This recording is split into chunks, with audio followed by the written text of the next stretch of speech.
پکتیا کې بیا ولې د پاکستان سره طالبانو جنگ وکړ؟ تازه ولې جنگ شوی دی؟ ویډیو وګورئ او د ویډیو په اخر کې مو خپل نظر سره شریک کړئ.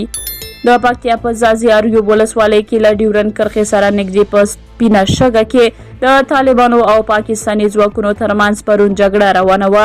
جګړې تر ناوخته دوام وکړ.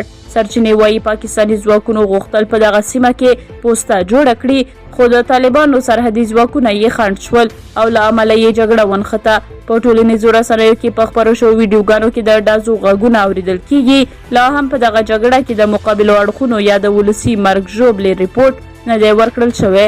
د طالبانو او د پاکستان حکومت هم لا په دې تړاو سره دی ویلي.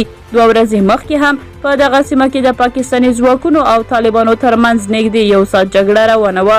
که څه هم طالبانو او پاکستاني ځواکونو رسمي څه ونه ویل، خو ځاځي خلکو وویل چې جګړه پاکستاني ځواکونو پیل کړې وه. پاکستان بار بار د پوستو جوړولو کوشش کوي او طالبان یې مخه نیسي او اجازه نه ورکوي چې پاکستان د ډیورنډ فرضي کرښې په اوږدو کې کومه پوسته جوړه کړي.